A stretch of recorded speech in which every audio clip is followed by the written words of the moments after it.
नमो नमः छात्राः।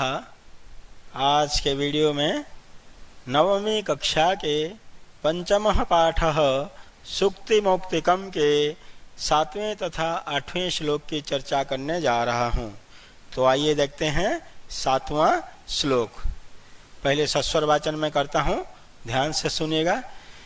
यत्रापि कुत्रापि गता भवेयोर हंसा महीमण्डल मंडनाय हानिस्तु तेषां हि सरोवराणां येषां मरालैः सह विप्रयोग। इस श्लोक में जो भी संधियुक्त पद आए हैं उन सभी पदों को पहले देख लेते हैं। यत्रापि, यत्र प्लस अपि, त्र में अ है, इधर अ है, दोनों मिलकर के बन जाएगा आ यत्रापि, दीर्घ संधि। कुत्रापि, कुत्र प्लस अपि, त्र में अ, इधर अ, दोनों मिलकर के आ कुत्रापि। भवेयुर हंसा, भवेयु प्लस हंसा, यहाँ रत्व संधि है, विसर्ग से पहले अ आ को छोड़कर के कोई स्वर है तो यहाँ पे ऊ है, और इधर बाद में कोई भी स्वर, तीसरा चौथा पांचवा यर लब ह, इतने अक्षर आने पे विसर्ग हो जाता है र, तब यहाँ पे इस विसर्ग को र हो गया। भवेयुर हंसा। हानिस्तु, हानि ही प्लस तु, यहाँ पे सत्व संधि है, विसर्ग के बाद तो आ गया तो तो आने पे विसर्ग को स हो जाता है, हानिस्तु। अब देखते हैं इसके अन्वय को। हंसः यत्र अपि कुत्र अपि गता भवेयु महीमण्डल मंडनाय हानिः तु तेषां सरोवराणां हि येषां मरालेः सह विप्रयोग। इस तरह से भी अन्वय हो सकता है और एक दूसरी तरह से भी इसका अन्वय हो सकता है बच्चों। महीमण्डल मंडनाय को सबसे शुरू में भी लिख सकते हैं। महीमण्डल मंडनाय हंसा यत्र कुत्रापि गता भवेयो हानि तु तेषां सरोवराणां येषां मरालैः सह विप्रयोग। ये भी आप लोग अन्वय कर सकते हैं। चलिए अब इसका अर्थ को समझते हैं।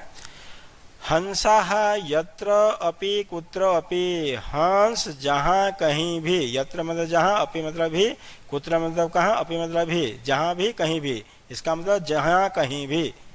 हंस जहाँ कहीं भी गता भवेयु, गता भवेयु चले जाएं, गता चले जाएं, भवेयु या चले जाएं।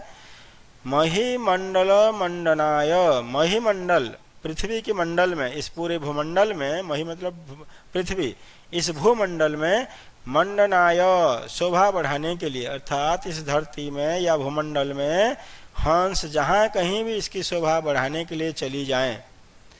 हानि ही तो, हानि तो, लॉस तो, तेषां सरोवराणाम, उन तालाबों की ही निश्चित रूप से होती है, ही निश्चित रूप से है, ये शाम जिनकी मरालहि सब विप्रयोग। मरालहि कहते हैं बच्चों यहाँ पे हंसों को, तृतीया व्यक्ति बहुवचन है, मरालहि तो पर्यायवाची हो जाएगा हंसे ही।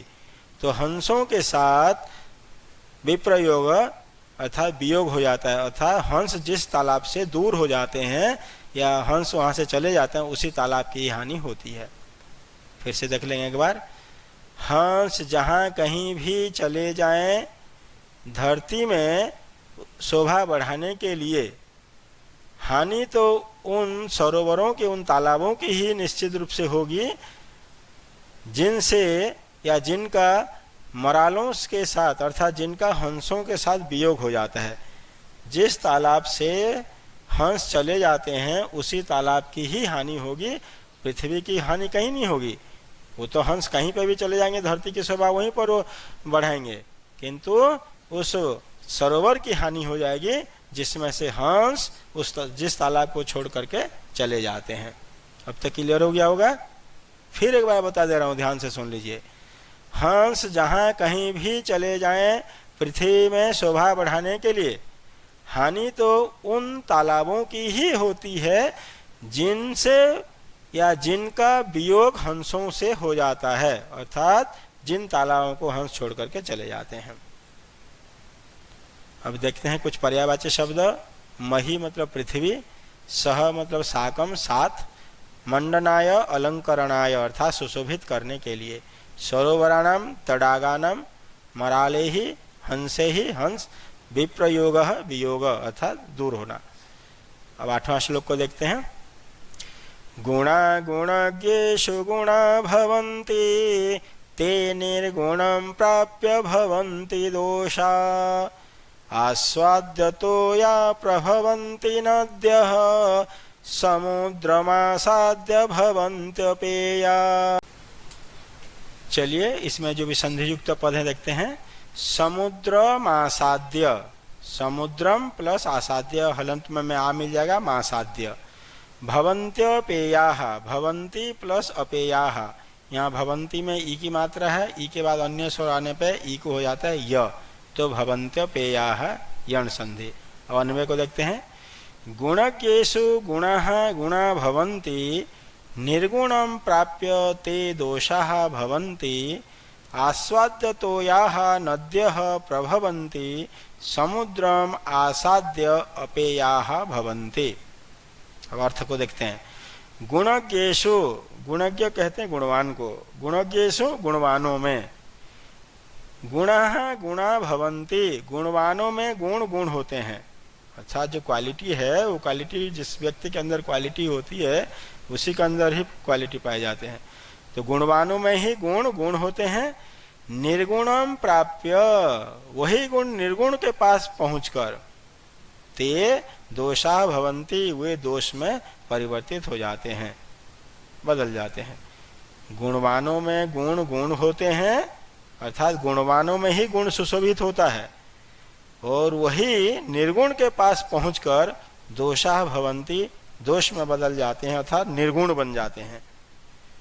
आस्वाद्य तोयाः, आस्वाद्य तोया मीठे स्वाद से युक्त पानी वाली नदियां, मधुर स्वाद से युक्त पानी वाली नदियां, तोया मतलब पानी, तोया बहुवचन, आस्वाद्य मतलब स्वादिष्ट, स्वादिष्ट पानी वाली नदियां प्रभवन्ति बहती हैं।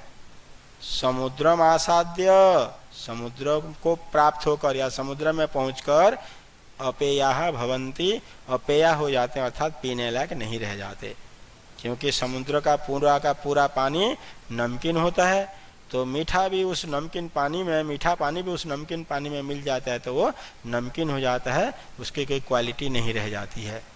तो यही बात इसमें कह रहा है कि गुणज्ञेषु गुणा गुणा भवन्ति, गुणवानों में ही गुण गुण होते हैं, अर्थात गुण सुशोभित होते हैं। निर्गुणम प्राप्य ते दोषा भवन्ति, वही निर्गुण व्यक्ति के पास जब पहुंच जाते हैं तो दोष में हो जाते हैं, अर्थात दोष में बदल जाते हैं। स्वादिष्ट पानी वाली नदियां बहती हैं, प्रभवन्ति बहती हैं, समुद्र में पहुंचकर अपेया हो जाते हैं, वो किसी लायक नहीं रह जाती है। पर्यायवाची शब्द देखते हैं। प्राप्य पाकर या पहुंचकर, आसाद्य पहुंचकर, तोयः पानी, जलम पानी, अपेयाः न पीने योग्य, न पेयाः, विलोम पदानि निर्गुणम, निर्गुण गुणयुक्तम जिसके अंदर गुण है, अपेयाः न पीने लायक, पेयाः पीने लायक। तो प्यारे बच्चों, यदि मेरा ये वीडियो आप सबको पसंद आया, इसे लाइक कीजिए, शेयर कीजिए और मेरे चैनल को सब्सक्राइब जरूर कीजिए। फिर अगले वीडियो में इस चैप्टर के क्वेश्चन आंसर के साथ मैं उपस्थित होऊंगा। तब तक के लिए धन्यवाद। नमो नमः।